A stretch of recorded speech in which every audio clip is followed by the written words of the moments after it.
Seja bem-vindo ao podcast Animação 621. Eu sou Rafael Arinelli e hoje temos aqui comigo Matheus Nascimento. E aí, pessoal?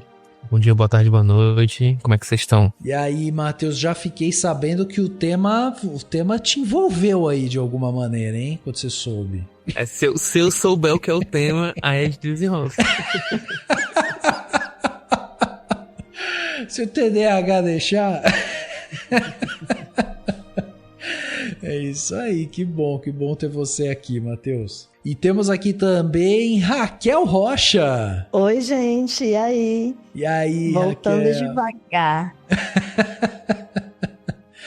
E aí, Raquel? Raquel está pronta também para um tema filosófico, Raquel? Tá, né? Lógico. Eu tô, né? Quase sempre. É o campo, é a expertise, né, Raquel? Olha, há controvérsias. Conheço pessoas que vão te contradizer, viu? Só vou te dizer isso. E temos aqui também a volta dele, o grande Reinaldo Faia-Ruba. Isso aí, Rafael. Eu vou ser o primeiro a contradizer. A Raquel tá sempre pronta para filosofar. Ela sempre... Inclusive, a filosofada dela sempre leva a gente para lugares inesperados. Aqui é o melhor tipo de filosofada. Nossa! Cara, eu amo essa expressão, mano. Filosofada.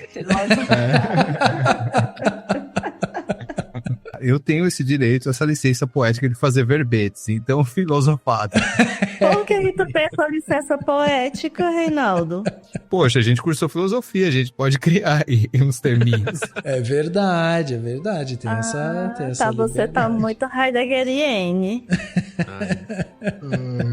Mas olha que legal, eu trouxe aqui Reinaldo, Matheus, Raquel, né, reuni aqui, que é o pessoal que tá vindo lá do Perdidos na Parallax, né, que já participaram aqui algumas vezes e tudo mais, e aí foi legal porque eu conversei com o Fred, que é o host do Perdidos na Parallax, e joguei o tema pra ele, aí o Fred me demora assim uns 2-3 dias pra me dar uma resposta, e daí eu pergunto, Fred, e aí? Vai dar certo? Vamos conseguir gravar e tal? Ele fala assim, rapaz, quando você joga um tema num grupo que tem um monte de filósofo, é duro a gente definir as coisas. É, de fato. Eu achei maravilhoso. Eu falei, cara, tem que jogar um microfone aí no meio desse grupo e começar a gravar, é isso. Cara, e o pior que é assim, a gente até que não tem se falado muito, mas quando desarna, aí o debate começa, ai meu Deus. É um atrás do outro. E pior que foi bem assim mesmo, quando ele colocou o tema, a gente começou a dar um monte de ideia, e falar, inclusive saiu até uns quase arranca-rabo lá. Que? Assim. É que, né, Matheus não sabe de nada, né, Matheus? Tô fora. O Reinaldo quase fazia até uma pauta alternativa. Depois, quem desliga o assunto sou eu. Olha só, tá vendo só?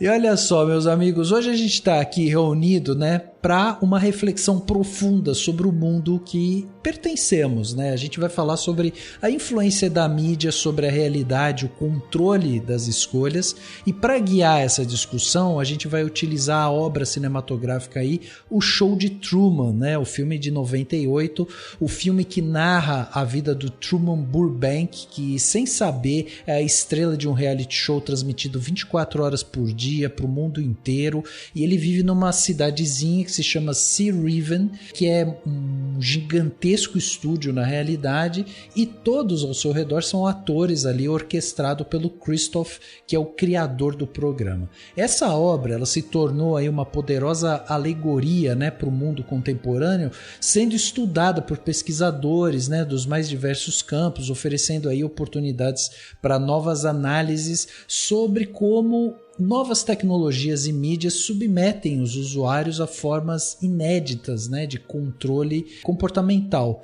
E a narrativa do Truman levanta questões cruciais sobre o poder da mídia para manipular o público e construir uma realidade simulada. O controle exercido no filme é tão intenso que molda a vida do Truman, gerenciando ali seus relacionamentos, os medos, os desejos, transformando, né, num produto. E essa é uma reflexão sobre a desumanização, né, dos indivíduos ao se tornar aí meros entretenimentos de massa. Então hoje eu tô aqui com a galera que veio lá do Perdidos na Paralaxe para filosofar e debater a complexa interface entre a mídia, a realidade, o controle da nossa autonomia, né? E vamos usar o Show de Truman como um poderoso espelho da nossa sociedade. É isso, vamos bater esse papo agora no segundo ato desse podcast. Bom dia! Bom dia! Bom dia! Oh, e caso não veja vocês, boa tarde, boa noite, durmam bem. Bom dia, Truman. Bom dia, Spencer. Ei, Pluto, não, sai, desce! Ele não desce. morde. Eu sei, é só comigo. Vamos, Pluto. Eu só queria deixar claro, né, para quem está ouvindo a gente, que a gente vai tomar como base, né, aqui que todo mundo que está ouvindo já assistiu o Show de Truman, então a gente vai falar independente de ter spoiler ou não ter spoiler, né? E a ideia também nem é a gente fazer uma análise do filme, a ideia é justamente a gente falar, né, usar o filme justamente com exemplos ali e coisas, alegorias, né, que ele faz ali justamente pra gente entender. Então, assim, a situação do Truman no filme, ele dialoga diretamente com conceitos filosóficos, né? Principalmente quando a gente vai entrar e pensar ali na alegoria da caverna de Platão, né? Onde o Truman seria o prisioneiro vivendo entre as sombras ali, que seria as ilusões, né? E com as ideias do Foucault, que é um filósofo, um historiador, enfim, teórico, né, social, professor francês e tudo mais, um cara que desenvolveu essa teoria, né, da caverna do Platão, e ali a gente vê justamente essa ideia sobre a vigilância, né, o controle social e tudo mais. E a gente tem um outro personagem, além do Truman, que é o diretor, né, o Christoph, que controla tudo e manipula as emoções dos espectadores e é frequentemente visto como o guardião da caverna ou a encarnação, né, da mídia manipuladora. E aí nessa jornada tem até uma brincadeira, né, quando a gente pensa em Truman, que é o homem verdadeiro, né, o true man, né, tem essa brincadeira linguística ali, que ele busca, né, essa liberdade, essa autonomia, ele enfrenta um mundo, né, que fica o tempo todo desencorajando, né, de se comprometer ali com seus próprios valores e tudo mais. E eu queria começar com essa pergunta para vocês, assim como o Truman, nós somos cúmplices de um sistema de vigilância e consumo, a gente aceita a realidade fabricada que nos é mostrada e a gente fica preso dentro dela, assim. Como que vocês veem isso hoje em dia? Dá tanto trabalho ter o controle da própria vida e da própria narrativa que eu fico aqui pensando que às vezes eu só queria que alguém dissesse o que é que eu tenho que fazer e do jeito que eu tenho que fazer, para me isentar das responsabilidades, ainda mais, né, sendo uma pessoa autônoma na vida, para eu me isentar das responsabilidades, assim, olha, faz isso, faz aquilo, acabou. Inclusive eu quero dizer para os roteiristas do meu reality show que essa fase que vocês me colocaram não tá boa não, viu? Pode mudar o roteiro. A audiência tá baixando, né? Mas tem que ver, né? Tem que ver se tá dando entretenimento pras pessoas, Raquel. Se tá dando entretenimento pras pessoas, tá funcionando. Com certeza, né? Com certeza. Mas assim, eu tava revendo, eu fui rever o filme e eu fiquei pensando na questão da servidão voluntária do Etienne de La Boétie. Porque o Truman, ele serve involuntariamente ao reality show, ele não sabe. Mas todo mundo que tá ali sabe. E a gente, e trazendo isso pra nossa realidade, a gente tá vivendo nesse mundo totalmente vigiado a servidão voluntária. Porque a gente se voluntaria, a gente se expõe voluntariamente. E a gente gosta de estar exposto voluntariamente. A gente gosta de olhar a vida dos outros também. Então, pensando, né, Rafael, você falou aí do mito da caverna de Platão, você falou do Foucault, né? Foucault, ele traz a questão do panóptico de Bentham pra gente. O Byung-Chul Han já traz uma questão do panóptico digital. A partir da perspectiva Foucaultiana do panóptico de Bentham, que é a estrutura de vigilância, né? Porque aquela bolha que a qual se constrói a ilha onde o Truman vive, é um panóptico, né? Uma bolha panóptica. A gente tá aí de boaça nessa, só falta a gente, às vezes, ter um bom roteirista para dizer pra gente o que fazer, o que deixar de fazer, e a gente ficar um pouquinho a mercê desse roteiro que não é a nossa própria narrativa, né? Sair um pouquinho do controle da nossa própria narrativa, que a gente até sai, mas a gente não sabe que sai. Desculpa, só pra quem ouve a gente que não tá familiarizado com isso, o panotismo, né, é um conceito que fala sobre esse sistema de vigilância contínua e invisível, né, que induz os indivíduos a internalizarem as observações e se autorregularem, é isso, né? É mais ou menos, né? Mas tem uma diferença, assim, só porque, vamos assim, o panóptico, ele implica que os prisioneiros, eles acreditam que existe a possibilidade de eles estarem sendo vigiados, porque a estrutura do panóptico, diferente da bolha do Truman e do panóptico atual, que é o Byung-Chul Han digital, né, que o Byung-Chul Han fala que é um panóptico caleidoscópico, né? O panóptico de Bentham, ele tem essa questão de que, vamos dizer assim, seria uma torre no centro e teria janelinhas que você não consegue ver onde o guarda está, mas ele pode estar vigiando, e todas as células, né, são voltadas para a torre. Então, assim, as pessoas se comportam porque elas não sabem quando elas estão sendo vigiadas. Entendi. E esse momento, de certa forma, assim, ele já foi superado tanto lá no Show de Truman, porque no Show de Truman você tinha essa questão de que ele estava sendo observado, mas ele não sabia que ele estava sendo observado. E aí, vamos dizer assim, é um momento posterior. Só que a gente já vive um momento em que a gente se oferece para observar os outros e ser observado, né? Então, assim, e aí esse momento do panóptico caleidoscópico, né? Que seria essa questão em que vários fragmentos eles ficam se observando e gerando essas imagens, tal, que seria essa realidade que o Byung-Chul Han fala que seria o momento atual, né, na verdade. É muito fácil, né, pro Truman viver naquela cidadezinha, né, porque ele já tinha um emprego garantido, enfim, tinha uma vida já garantida, né, então as escolhas que ele toma ali no cotidiano não é aquele tipo de escolha que vai determinar um fracasso na vida, né, ou um sucesso na vida. No caso ali, a decisão mais séria dele é a decisão de levar a sério aquele amor, né? A gente cai no clichê do que é o amor que, principalmente na Hollywood, né? Que é o amor que tá ali construindo laços reais, né? Construção de laços reais. Mas aí a Raquel colocou essa questão da escolha, né? Uma escolha já pré-programada. Isso me lembrou um conceito da economia contemporânea, que é a economia comportamental. É que diferente, né? E que é diferente da economia tradicional, ela não toma como base a racionalidade, ou que nós, seres humanos, somos 100% do nosso tempo racionais. Não, na economia comportamental, nós não somos 100% do nosso tempo racionais. E as escolhas publicitárias, escolhas de mercadorias, escolhas de produtos culturais, etc., já estão sendo, podemos dizer assim, guiados por esse princípio da não racionalidade, principalmente no mercado, né? Portanto, já temos escolhas pré-estabelecidas na nossa vida, de certo modo. Então, se tem, principalmente com o acúmulo de dados obtidos pelos cookies, né? A gente aceita o cookie?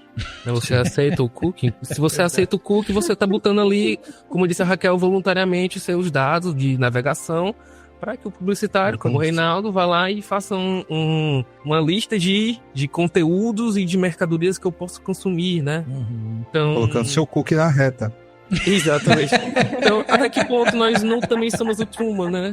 Sim, só que numa escala global, né? Somos um pouco de Truman também. Isso que você falou me lembra muito aquela frase que é uma das frases mais emblemáticas do filme, né? Que é quando o Christoph, ele fala que nós aceitamos um mundo que nos é mostrado. E eu acho isso interessante porque o Christoph, né? Ele atua no filme quase como um deus mesmo, né? Tanto que ele é um dos personagens ali que nem tem sobrenome. Tipo, o nome dele é só Christoph, e Christoph é uma variação de Christopher, que vem vem lá do grego, que, né, é um significado de portador de Cristo, ou aquele que carrega Cristo e tal.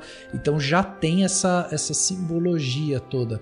Mas ele funciona muito ali também como esse falso Deus, né, que tem uma ilusão sobre a sua própria natureza divina. Então ele é caracterizado com uma peculiaridade assim, né, nessa dimensão assim, um cara que é um anticristo normalizado pelo capitalismo, sabe? Ele é desprovido de dilemas éticos, de angústia e tal, e aí ele carrega essa função, né, ali dentro, se achando realmente, né, como uma realização dos próprios interesses, né, dessa indústria dele e da indústria do entretenimento também. Fiquei pensando que a gente tá falando do Truman e da servidão voluntária e involuntária, de ter pessoas que escolhem, que nos conduzem a fazer escolhas, e que nós achamos que essas escolhas são escolhas fruto da nossa autonomia completa de pensamento. E essa questão tá me parecendo que é aquela grande questão filosófica do livre-arbítrio, né? Será que a gente é realmente livre? Será que o Truman... Porque aí... E aí, Rafael, você falou uma coisa interessante, complementando o Matheus, né? Que é a questão do Truman não ter escolhas. Ele conhece o mundo, aqui a gente conhece o mundo que é apresentado a gente, né? Ele conhece o mundo que é apresentado a ele. Mas tem um detalhe, que quando ele é criança, que fala que quer ser explorador, ele é totalmente vetado dessa possibilidade. Quantos de nós, fora desse reality show de rede social, consegue ter escolhas e consegue ver ou vislumbrar um mundo diferente do mundo das outras pessoas? O que é que nos é oferecido enquanto visão de mundo, né? Porque a nossa visão de mundo é diferente. A visão de mundo de cada pessoa é diferente porque depende do lugar que se está inserido, né? Sim. Eu ia citar a Weber agora, porque tem nos estudos da religião, mas na ética protestante, né? Aquele, né? Acabei de sair do mestrado lendo ética protestante. O bichinho. Mas lá no Weber, ele disse que nós não temos a escolha do nosso nascimento, né? Portanto, nós já nascemos o que ele chama de crosta de aço, né? Ou na jaula de aço, né? Que são os valores, a nossa economia, enfim, a nossa família, né? Então a gente está já inserido dentro dessas estruturas a partir do ponto de vista do nosso nascimento, pré-estabelecidos. Obviamente não são pré-estabelecidos, né? São historicamente construídos. Mas para quem está começando, né, a existir, é pré-estabelecido. Nós só temos que aceitar, participar, nos adaptar, etc. Obviamente essa é a visão weberiana, né? Mas indo aqui pro lado marxiano da pensamento, essas estruturas, enfim, elas são determinantes ao mesmo tempo que elas também são determinadas, né? E aí quem é o ator, né, dessa determinação? No caso do filme é o Christopher, tanto que nas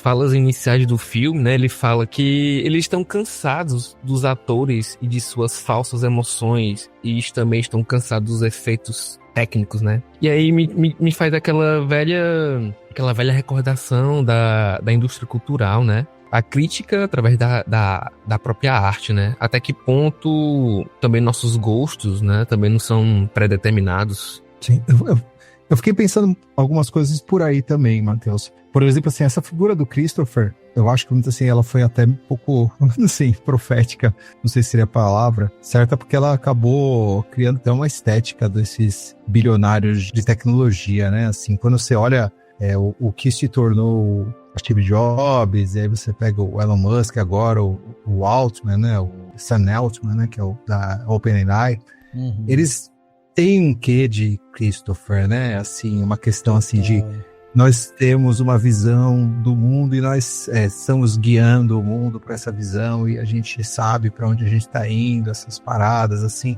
de certa forma, vamos dizer assim, esse release aí do Sora, né, 2.0, né, se eu não me engano, é o 2.1, e o jeito que ele está fazendo para promover essa rede com geração de vídeos artificiais, né, em que todo mundo pode estar criando e se apropriando de personagens históricos e criar situações insólitas. Por exemplo, o pessoal se apropriando da imagem do Stephen Hawking, né?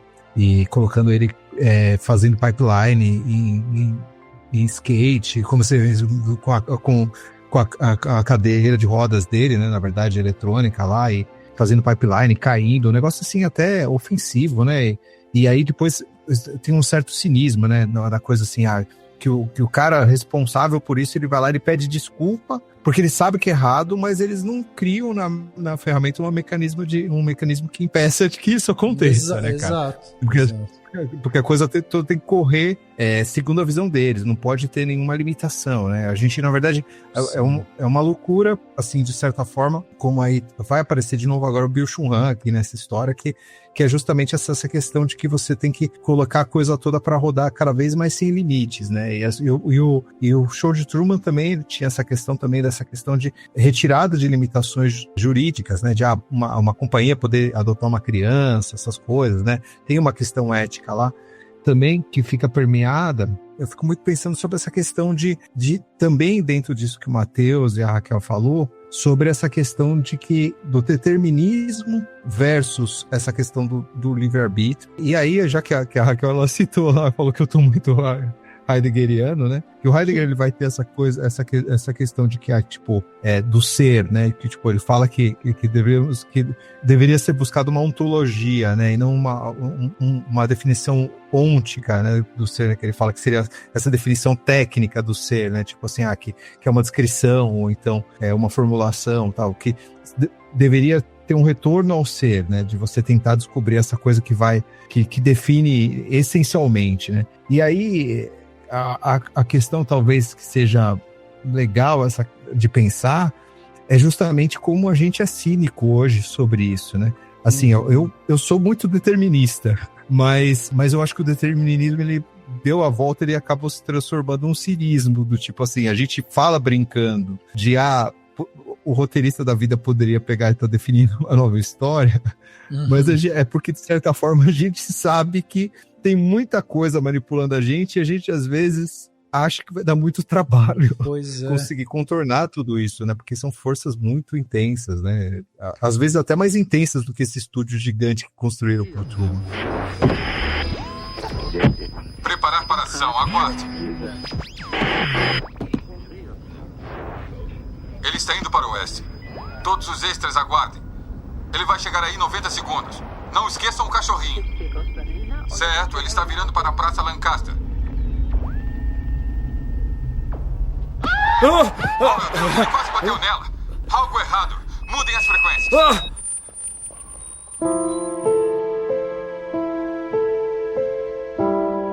E a gente não tem o controle de tudo, né? Pra quem é extremamente controlador, é muito complicado. Agora, sim, eu queria... Não sei se já pode, Rafael, fazer um corte epistemológico aqui. Quando quiser. Quando quiser. Porque eu fiquei pensando que será que as blogueiras, elas não são o Truman que resolveu não se aventurar no desconhecido e ficar dentro da bolha? Talvez, né? Por que eu fiquei pensando isso? Porque a gente vê que tem muita influência de Carlinhos Maia. Não só blogueiras, mas blogueiros também. Carlinhos Maia. Eu pensei no Carlinhos Maia, pensei na Virgínia. Sim. Que a galera simplesmente transforma a vida no espetáculo e as ações delas vão sendo muito a partir da devolutiva do público. Exato. Então, assim, não tem um Christopher, né? Sim. Não tem um diretor, um roteirista principal, mas é o público que determina. Né? O público que o engajamento, vai né? Dizendo, é o engajamento que vai dizendo. Então, me parece que hoje, né, mesmo a gente sabendo de todas as questões que tem, a hipervigilância, da falta de autonomia de escolhas que nós temos, seja diante de câmeras ou fora das câmeras, mas assim, transformar a própria vida num reality show por escolha própria, para mim, me parece essa escolha do Truman e não ir pro desconhecido. A diferença é que as pessoas que estão fazendo isso na internet, elas ganham dinheiro com isso. E o Truman não ganhou, o pobre, né? Porque ainda saiu... Tu tocou num ponto que eu queria falar. O quanto que esse estúdio deve ao Truman em direitos trabalhistas. Pois é, menino. A vida... E no filme diz que são dia 10.909, né? Ou seja, o que são 10.909 dias trabalhados, né? Pois 24 horas por dia, né? Sim. Mas você sabe... O Truman é o primeiro 24/7 da realidade. Sempre que ele é da ficção, né? É a ficção, mas ele é o primeiro da realidade. É o 365/0, né? Na verdade. É verdade. Mas Truman 2 seria um filme de tribunal, né? Sim, o 2, né? O 2. Mas o Truman ele é uma versão humana de uma drogazil, né, cara? Tipo assim, o negócio tá aberto. Mas o Truman é meio complicado essa questão jurídica, né? Porque tem essa piração dessa suspensão aí que eles falam assim, que ele foi adotado, né, pelo estúdio, né? Então, empresa. Então, e aí, vamos dizer assim, a implicação legal, na verdade, seria nem assim, o quanto que, vamos dizer assim, não... A implicação legal não seria nem quanto que ele ganha trabalhando, mas se você é adotado pela empresa, logo você é herdeiro da empresa, né? Porque você é filho dela, né, cara? Então, tipo assim, como fica isso, né? Caraca, então, que questão é essa, né? Pois não tinha pensado nisso, cara. Também não. Mas você sabe uma coisa que a Kel falou, que eu fiquei na cabeça? Tem aquele outro autor, o Hans-Georg Miller. Ele tem naquela teoria dele lá da perfilidade, né? Ele tem um termo que ele fala que é o general peer, né? Que é o par em comum, né? E ele fala que, na verdade, a gente vive num momento em que o par em comum, ele é mais importante pra gente do que a opinião daqueles que nos cercam. Então ele vai dar o exemplo, por exemplo, você fala assim, você vai escolher o restaurante, seu amigo recomendou o restaurante, é uma coisa. Mas se, por exemplo, você abre lá o TripAdvisor, ou então você abre o Instagram e você vê lá um monte de review falando que o restaurante é bom, várias pessoas falando, a opinião daquela massa de pessoas falando, ela acaba tendo mais relevância que as pessoas que você conhece. Você tem aquela pessoa que você conhece alta conta, mas essa somatória de opiniões de todas as pessoas acaba suplantando o valor que você dá para a opinião das pessoas que você conhece. Então, tipo, é mais ou menos aquela, né? Tipo assim,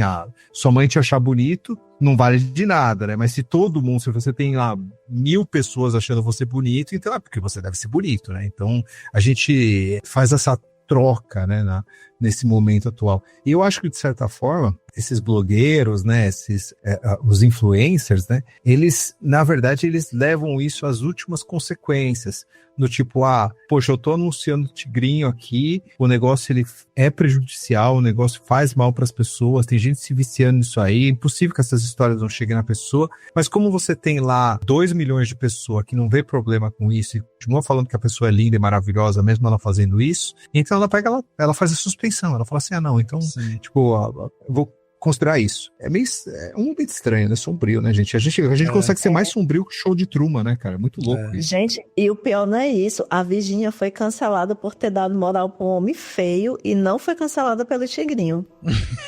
Pois é. Ela não foi cancelada por divulgar Tigrinho, mas foi cancelada por dar moral pra homem feio. Pois é.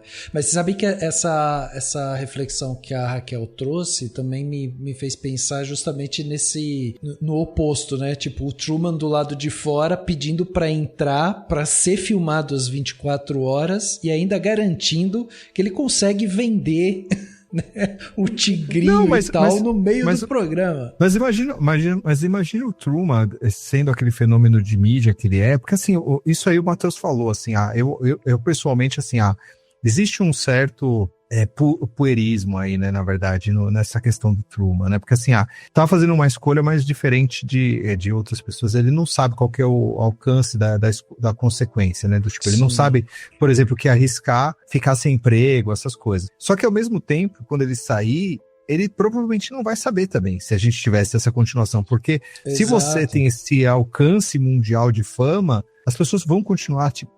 Mas ele é um produto, Reinaldo, também, né? Tipo, Sim. as veganas segurando o travesseirinho com o rosto dele. Mas é a única forma de vida que ele sabe viver. Sim, concordo. Exato. E acabou virando uma meta, né, na verdade. Acho que todo mundo quer ser Truman hoje em dia.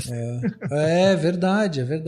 Mas então, aí esse é um ponto que eu acho interessante também da gente pensar, porque daí tem aquele lance do conceito de sociedade do espetáculo, né, do Guy Debord, né? O espetáculo, ele não é meramente um conjunto de imagens, mas sim a relação social entre as pessoas mediada por suas imagens. E o fascínio do público em acompanhar a vida do Truman assistindo o programa 24 horas por dia é motivado por esse escapismo, assim, né? Os espectadores do show real e fictício, eles se reúnem, sofrem, se emocionam, né, com essa realidade irreal do Truman, e o público consome esse roteiro da vida de outra pessoa porque eles estão insatisfeitos, né, com o roteiro da sua própria vida. Vocês acham que faz sentido isso? Porque quando a gente fala justamente sobre todas essas questões, eu acho que uma das coisas que ficam claras é que quando a gente assiste o show de Truman, a gente foca no poder da mídia, no controle da mídia e como ela consegue, né, ali manipular a gente para consumir X ou Y e tudo mais. Mas na conversa aqui, a gente consegue observar que é possível ver que existe um sistema analógico já pré-definido, né? Faz total sentido, né, o Rafael, porque às vezes a gente só quer se desligar um pouquinho da nossa vida. Agora eu vou até retirar o que eu falei pros roteiristas dessa temporada da minha vida, porque eu ainda não cheguei ao ponto suficiente de querer me desligar dela para ir assistir a Gabriela Spanik na Fazenda. Entendi. E nem o ranço do Carlinhos Maia, nem por curiosidade. Mas a gente gosta também de pensar a possibilidade de uma vida diferente da que a gente tem. E ver as pessoas vivendo essa vida diferente do que a gente tem, né? Por exemplo, eu adoro assistir reality show de vida a bordo, em barco, que é Pillow Deck, sei lá como é o nome. Vida a bordo. Eu adoro. É o povo rico que vai passar férias no Mediterrâneo, no Caribe, sei lá, nos lugares paradisíacos e alugam um iate por 3, 4 dias e falam, eu quero isso. E tem lá um monte de gente para servi-los, para realizar todos os desejos deles durante 3, 4 dias. E a maioria fala, eu trabalho para isso. E eu adoro, né? Porque eu sei se algum dia eu vou ter essa chance, não sei. Porque trabalhando como... né? Eu já perdi a idade de arranjar um velho para fazer isso para mim. Então, né? E trabalhando como professora e podcaster. Trabalhando honestamente, não sei não, mas sonegando imposto, talvez, né? Não, mas é isso mesmo.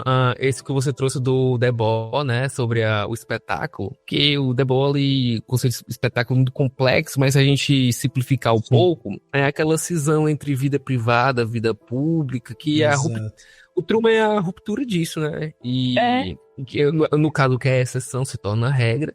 E agora o normativo, inclusive, do nosso alcance enquanto, vamos pensar aqui no nosso mundinho podcast, né? O nosso alcance, né? O quanto a gente está sendo influente, enquanto a gente está sendo ouvido, discutido, comentado. Porque se vocês percebem lá no finalzinho do show de Truman, quando ele tá... Depois que ele passa por aquele clímax no barco, né? Superar seus medos e tal, e você consegue alcançar o seu objetivo, né? Que seria essa libertação, né? Tem um momento de pós-ápice que é a libertação.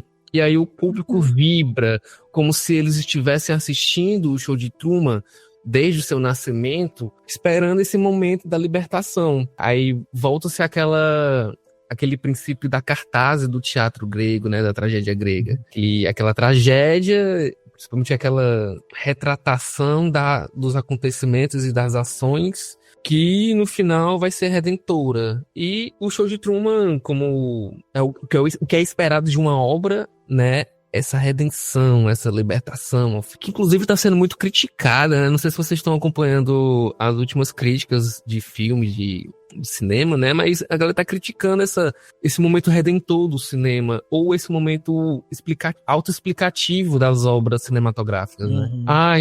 Estão explicando demais, estão tornando o espectador, estão emburrecendo o seu espectador, etc.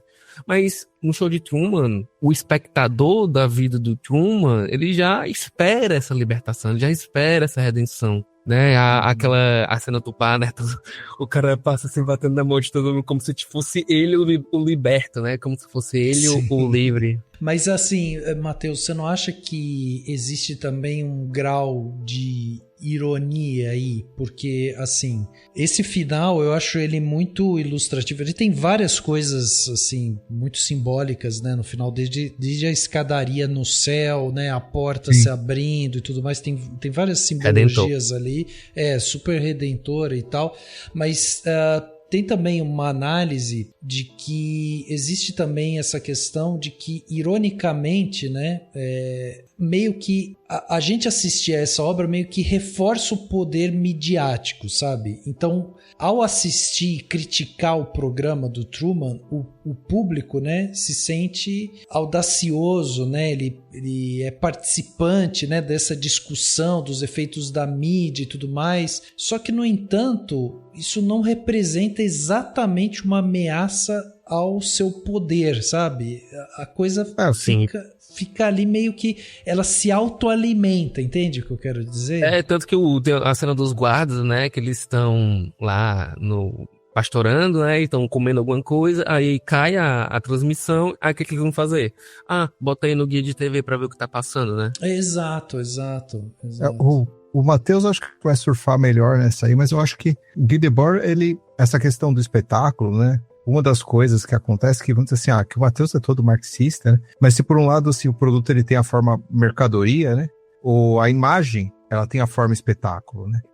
E aí vamos dizer assim, e é justamente assim, essa é a alusão direta, né? Na verdade, assim, seria uma forma que a imagem ela assume no capitalismo. Então, assim, então, o que acontece, assim? Essa questão do Truman é justamente isso, assim, mesmo, vamos dizer assim, a redenção, mesmo a libertação dele, ela já se torna em si só, ao ser capturada com aquela técnica, com aquela produção, ela já se torna uma produção, um espetáculo que as pessoas consomem e elas começam a pegar e tá aspirando aqui para elas, mas na verdade não o suficiente para ir fazer isso na vida delas, simplesmente para estar continuando consumindo outras imagens dessa forma. Na verdade, a única coisa que isso fomenta é o desejo de consumo. Eu acho que a diferença é que, na verdade, assim, novamente eu falo que é o momento mais sombrio, porque hoje a gente tem, vamos dizer assim, no passado isso parecia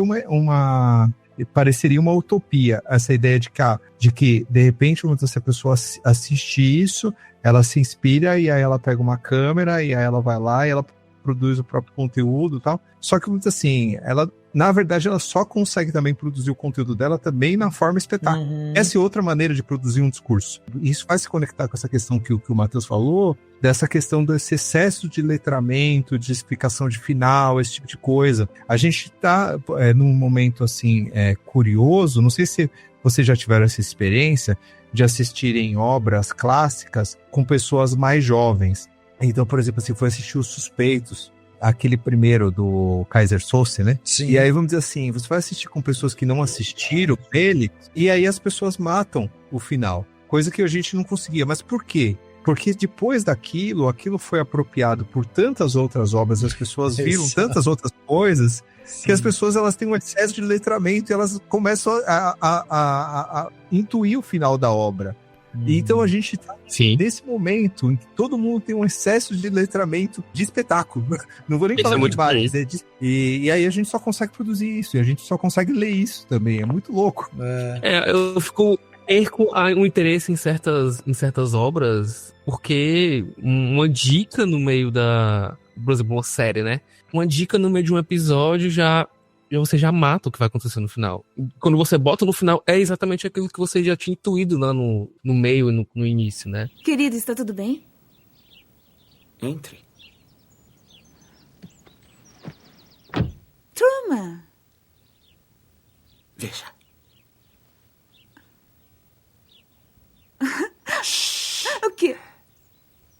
sei que, num instante, veremos uma senhora de bicicleta vermelha, seguida por um homem com flores e um Fusca com para-choque amassado. Truman, por favor. Veja!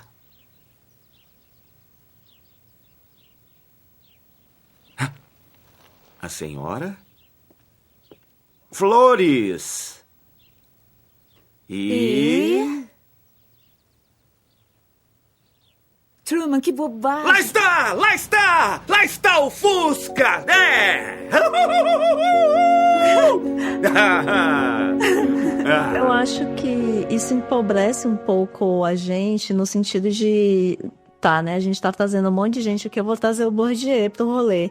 A gente tá perdendo muito o nosso capital cultural. Porque a gente tá vendo muito o mais do mesmo, a gente não tá vendo coisas novas e eu tenho visto cada vez mais que as pessoas não estão suscetíveis a buscar coisas novas. Uma coisa eu dizer assim, eu adoro reality show, eu gosto mesmo, mas eu gosto de novela, eu gosto de cinema, eu gosto de teatro, eu gosto de encontrar coisas novas que me deem repertório de vida.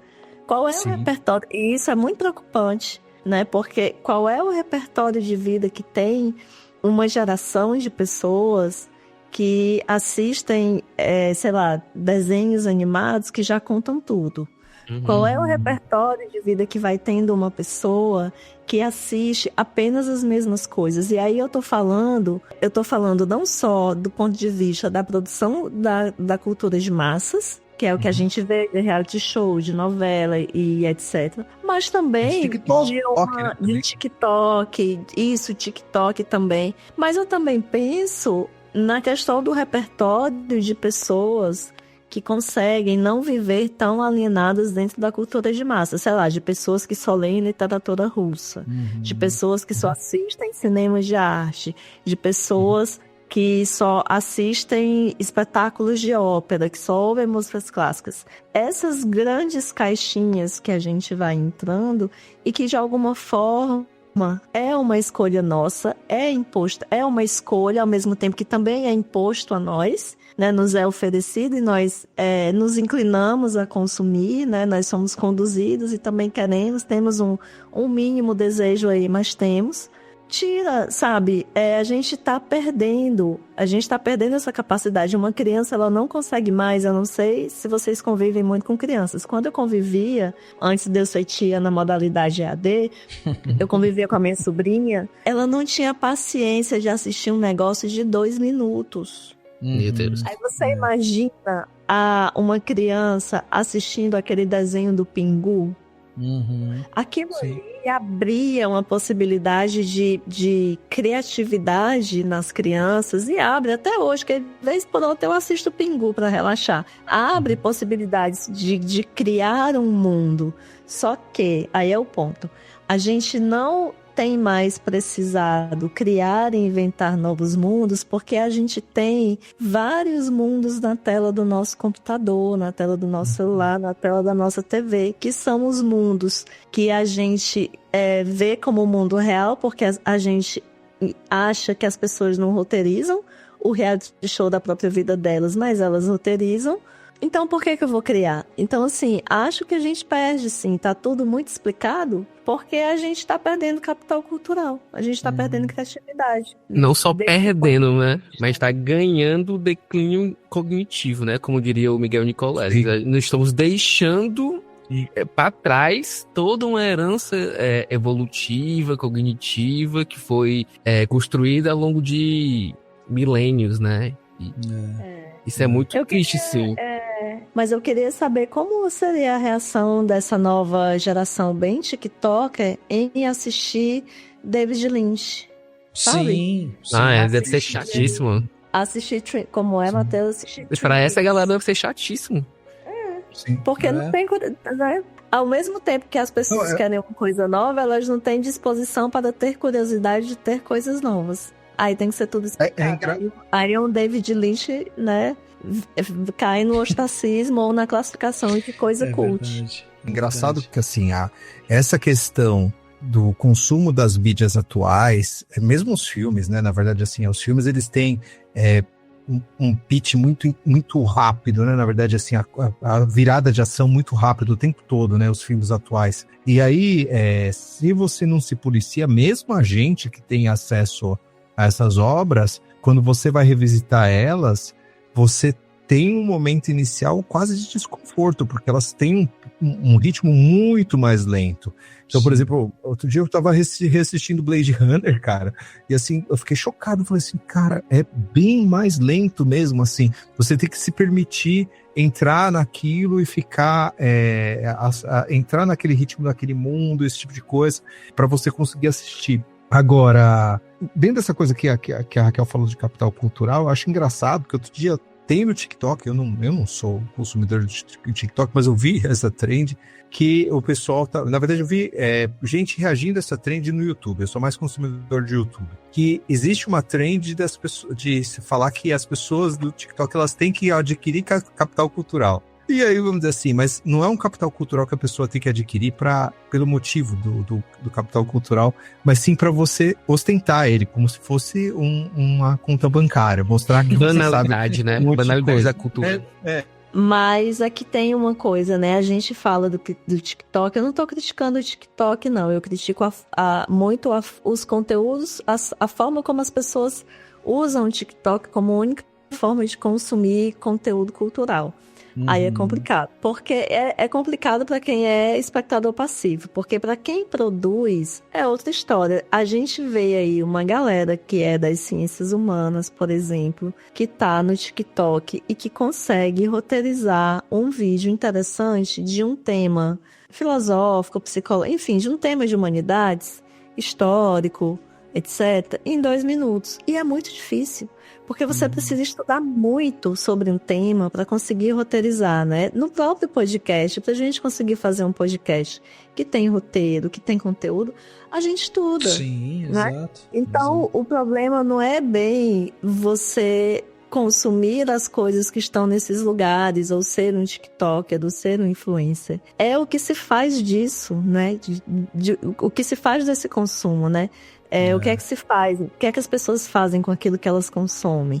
Qual é o interesse de consumo delas? O que é oferecido para elas, né? O que é que a bolha coloca? Porque a gente está numa bolha sempre. Exato. Ô, Raquel, mas você sabe que isso que você está falando eu acho muito interessante. Tem uma outra questão. Enquanto vocês estavam falando, eu fiquei pensando aqui, né? Porque o Matheus falou sobre essa identificação psicológica, né? Do espectador com o Truman ali, né? Do cara do bar que fica feliz quando ele sai, né? Quando ele foge do programa e tal.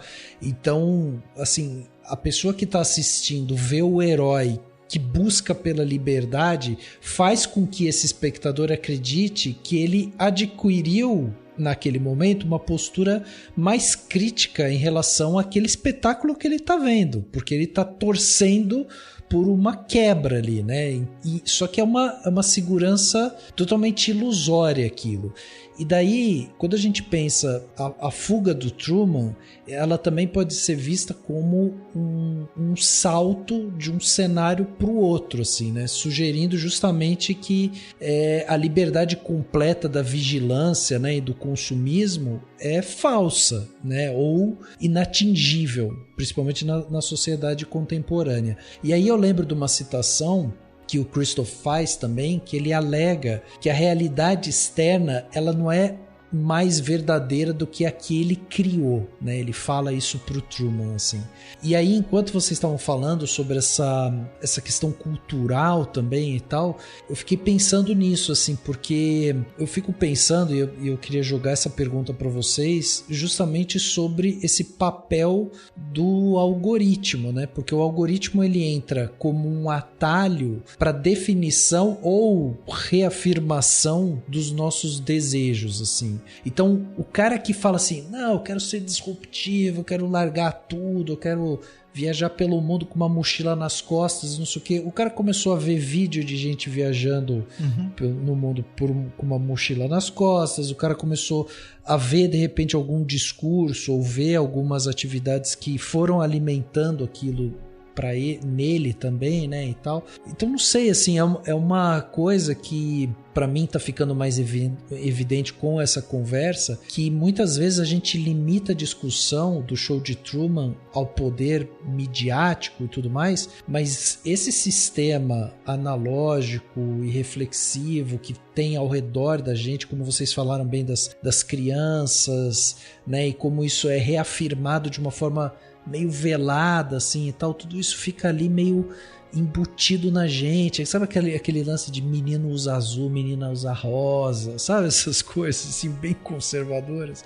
E aí eu não sei, como é que vocês veem, assim, tipo, essa junção dessas coisas, assim, esse algoritmo meio que define, né, ou reafirma esses nossos desejos, e essa afirmação mesmo, né, que o Christoph coloca pro Truman ali, falando dessa realidade externa não ser mais verdadeira do que a que ele criou, assim. Como é que vocês veem isso? Bem, para essa conversa, assim, eu posso estar enganado agora, eu vou dizer assim, a Raquel pode me corrigir se eu errar, mas assim, eu acho que a gente acabou esbarrando novamente uma questão Foucaultiana aqui.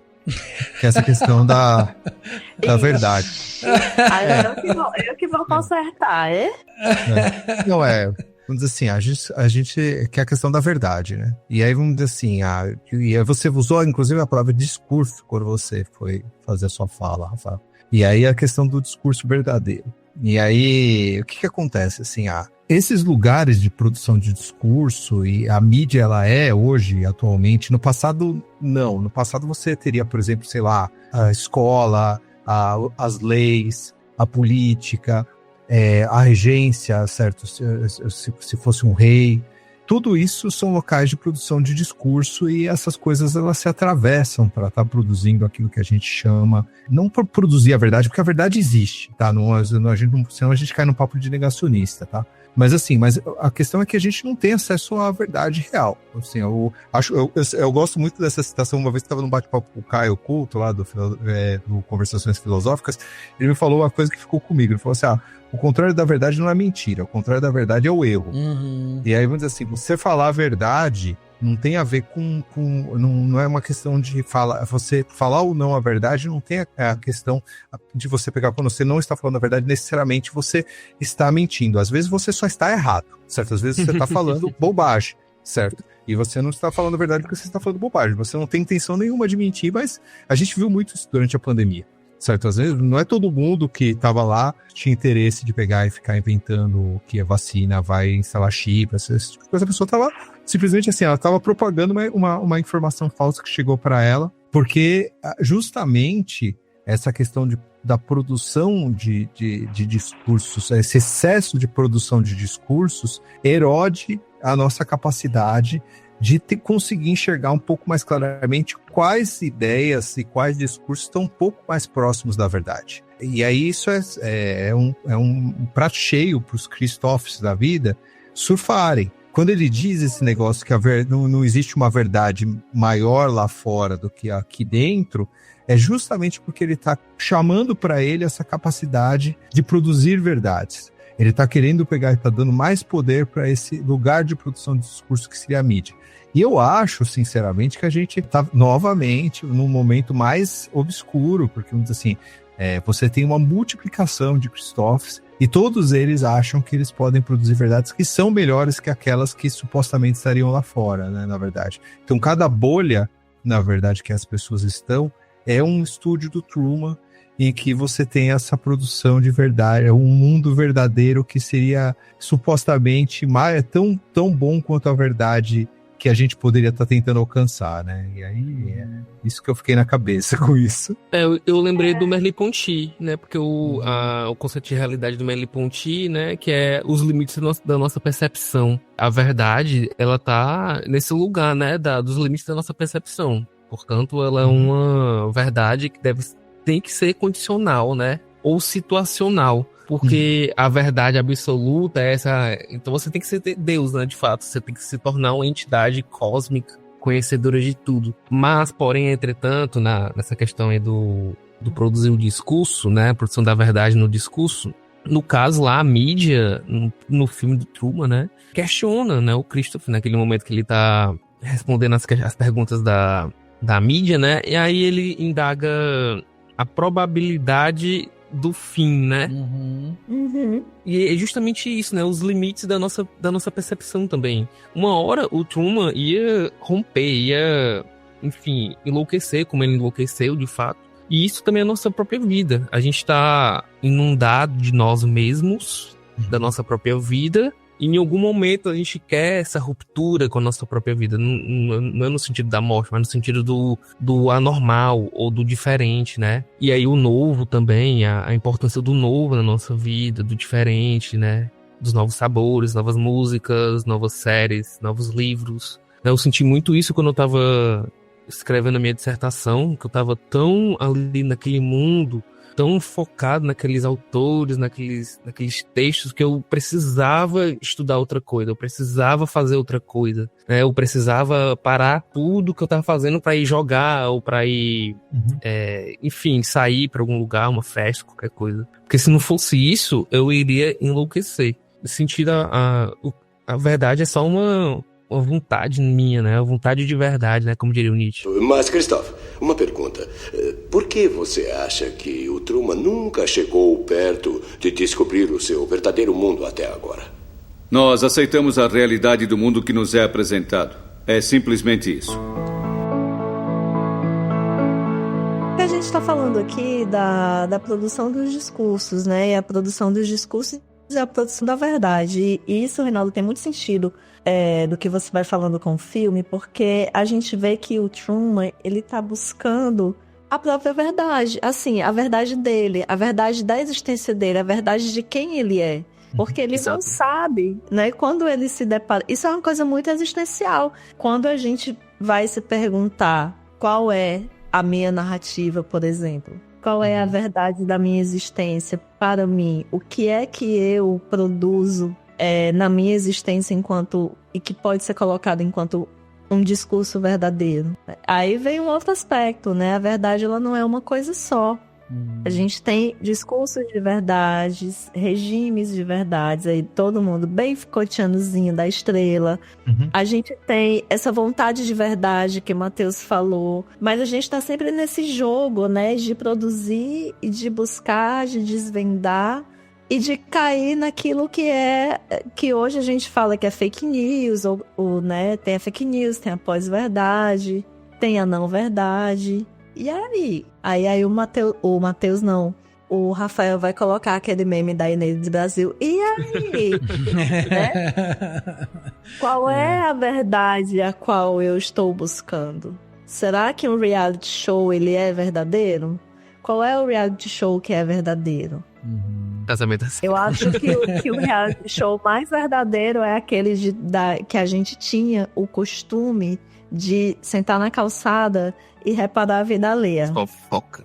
Total. E o reality show é verdadeiro, porque a pessoa não sabe que tá sendo filmada, não tá criando nenhuma narrativa. E ela é uma verdade pra vida, né? Sim, gato. Porque não tem como, né? Agora a gente vê um reality show com um cenário produzido, com situações produzidas para despertar. E aí vai outra coisa, para despertar emoções reais em quem participa e em quem está assistindo. Então, despertar essas emoções é também uma verdade.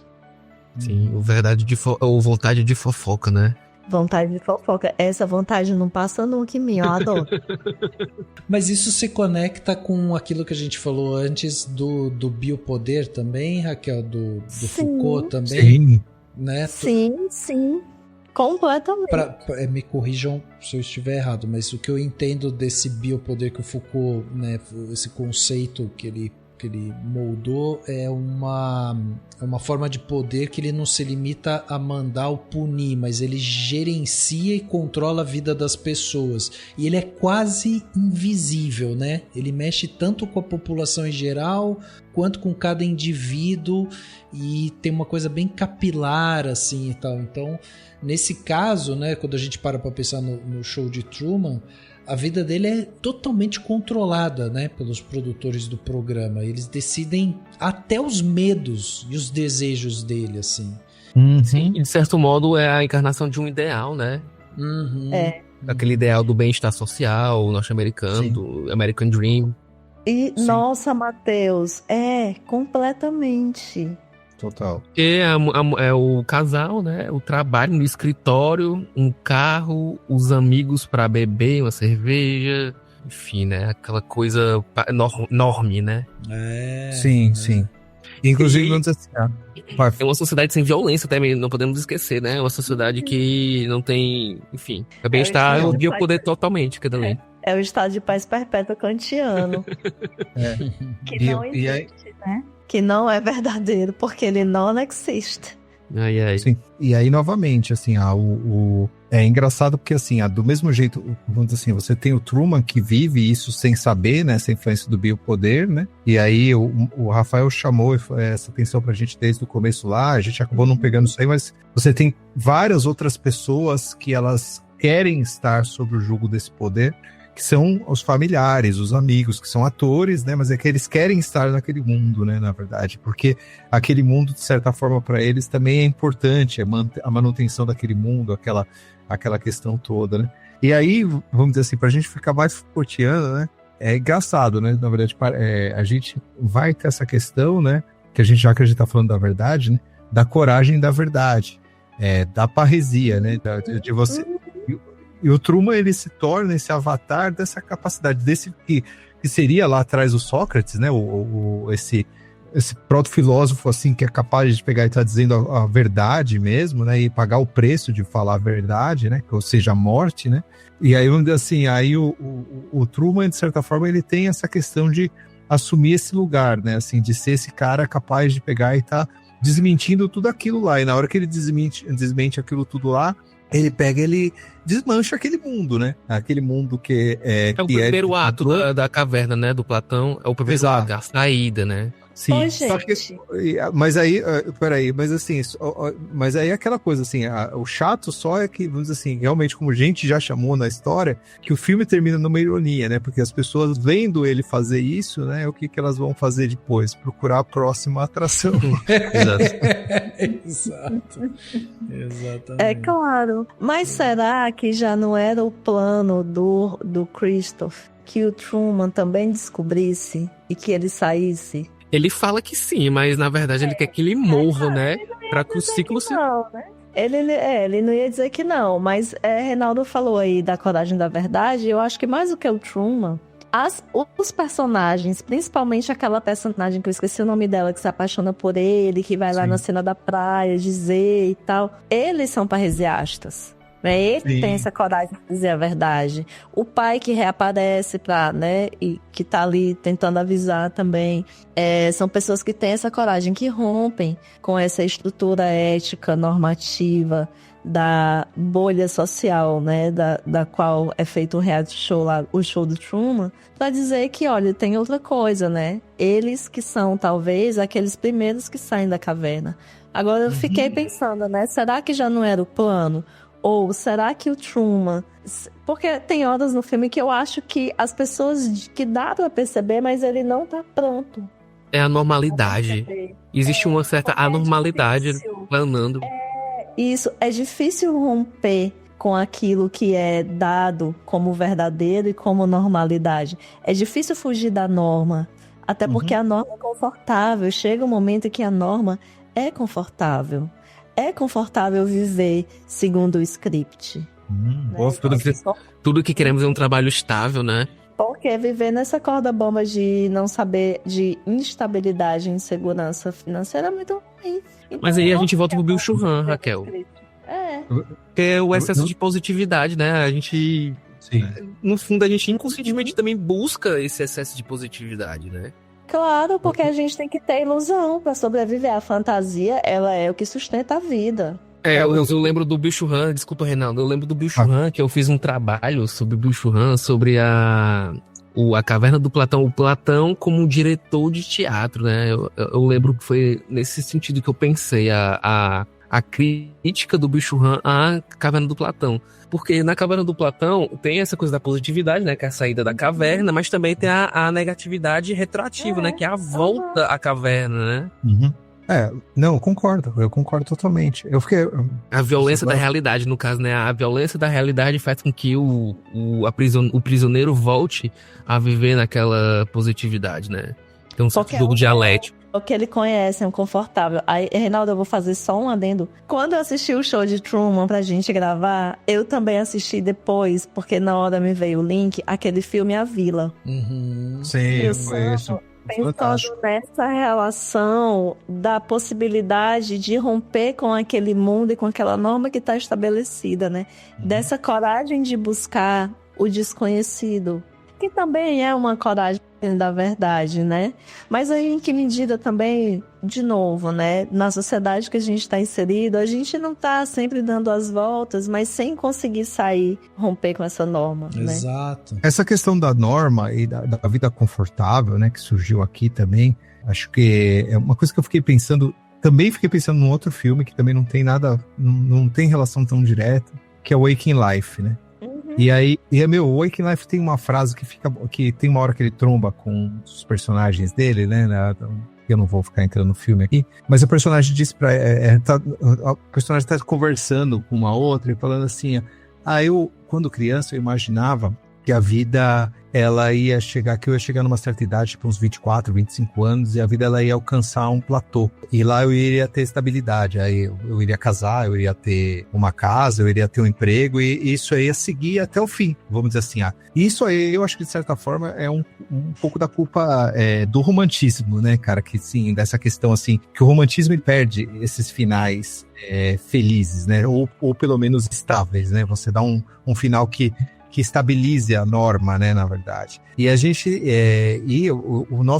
a nossa produção cultural é muito pós-romântica, né? A gente é muito pós-romântico em vários sentidos. Todo mundo fica esperando isso da vida. E quando na vida, na verdade, assim, vários momentos da história, essa ideia de que a vida ela ia alcançar um platô e uma estabilidade, uma previsibilidade, é uma coisa que era até diferente. A pessoa podia falar assim, eu sei que o lugar que eu nasci no universo. Ela não ocupa o lugar de, por exemplo, de fazendeiro nessa cosmovisão, mas ela não sabe o que ia ser o dia de amanhã, se ia pegar vinho inverno e de repente, assim, não ia ter comida e todo mundo ia morrer de fome, tá ligado? Assim, a gente vive com uma ilusão de estabilidade que tem relação com essa questão do biopoder e que tem relação com essa questão da gente ser pós-romântico. E o Truman, ele de certa forma, também uma crítica a essa vida romântica, né? Essa vida organizada, essa vida ordenada, essa vida com excesso de positividade, como o Matheus falou, né? Também. E também, para citar o Bill Shurran, eu também fiquei com bastante coisa do Bill Shurran na cabeça, cara. Porque o Bill Shurran, ele faz uns diagnósticos que são até mais pessimistas, né, depois, né, eu fiquei muito com aquele livro lá, O Agônia do Eros, aí novamente Heidegger, porque esse capítulo ele abre com uma Heidegger, mas vamos dizer assim, que o último capítulo é o fim da teoria, e aí ele vai falar sobre essa questão de que as Big Techs, né, as empresas de Big Data, elas acreditam que você não precisa mais de teorias, que você simplesmente precisa só compilar uma quantidade absurda de dados, e aí com essa quantidade absurda de dados você pode predizer aquilo que vai acontecer. Então a gente deixa de ser uma população, uma civilização, o porquê é filosófico, né? A filosofia existe porque e a gente vira uma população, uma civilização de comos. Então, assim, você não importa por que acontece, importa só como acontece, certo? E essa talvez seja a tragédia de atualmente, né? Assim, a gente tem essa situação aí de que as pessoas elas estão mais preocupadas também passivamente esperando de como a coisa vai acontecer, mas não por que você quer que isso aconteça, certo? Então, assim, e a gente... Uma viagem, né, que ficou aqui na minha cabeça. Truman. Pode falar. Estou...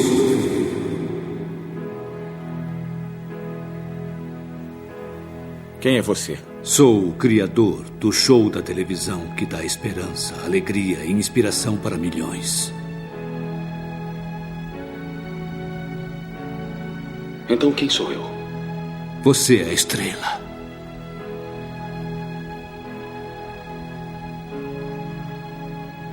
Nada era real?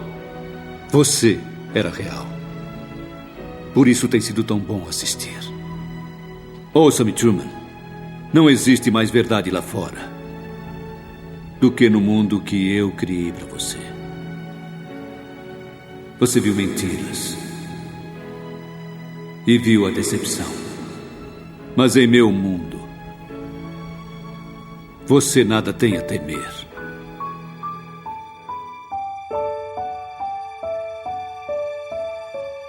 Uma das funções, né, de quando eu pensei nesse tema foi justamente da gente, de alguma forma, incutir nas pessoas que estão ouvindo a gente a questionar isso, né? Porque eu fico pensando, enquanto eu assisto o filme e depois pensando sobre ele e tal, eu fico pensando assim, pô, de que maneira que a gente pode quebrar um pouco com esse ciclo, sabe? Porque se a gente fosse pensar assim, que, por exemplo, o jornalismo e a mídia, né, que teoricamente produzem discursos de verdade, né? E que eles ajudam a estruturar a nossa visão de mundo e tudo mais, mas como que o jornalista, que também é consumidor de todo esse discurso, né, ele pode manter uma imparcialidade e a objetividade, né, em um cenário onde ele próprio está sendo influenciado e a sua visão de mundo também está sendo moldada por esse campo midiático, entendeu? Daí eu fico... É muito difícil, não é? Mas eu acho que isso que a gente está fazendo aqui, e aí novamente para citar o Foucault, né? Na verdade, o Foucault está aparecendo aqui várias vezes, né? Na verdade. Isso aqui é que a gente está fazendo é crítica, né? Uhum. Então, assim, de certa forma, para a única possibilidade, porque o Foucault ele era meio cético com essa questão de liberdade, né? Assim, você pode aspirar à liberdade. Agora, ser livre é um negócio muito grande. E a única maneira de você aspirar a algum tipo de liberdade, para ele, inclusive eu compartilhei uma citação dele, eu acho que esse final de semana, falando isso, é a crítica. Então, quando você faz crítica, e aí, vamos dizer assim, seja a crítica da sociedade, seja a crítica das obras que você consome, por mais que você ame elas, por mais que você ache elas geniais, você conseguir fazer esse movimento de falar assim, poxa, que legal, né, que elas são isso tudo, mas será que elas são realmente, verdadeiramente isentas de qualquer intenção, qualquer contaminação de discurso? Você poder fazer esse movimento que a gente está fazendo é o caminho para você aspirar a algum tipo de liberdade. Só liberdade só não é gostoso, né? Assim, isso as pessoas também tinham que acostumar também com essa ideia. Assim, ser livre é desagradável, né? Assim, como ficar fazendo crítica também. Total aí. Ser totalmente livre é também ser totalmente responsável por todas as coisas da sua vida. Exatamente. É você não ser conduzido por nada, nem pela propaganda de shampoo. É o absurdo da vida, né? Como diria o Camus. Eu adoraria. Eu quero uma vida romantizada de Helena de Leblon. Eu digo isso há muito tempo. Eu não tenho mais volta, Raquel. Você já leu demais, cara. Você não vai conseguir. Se você apagasse a sua cabeça, cara. Entenda. Presta atenção.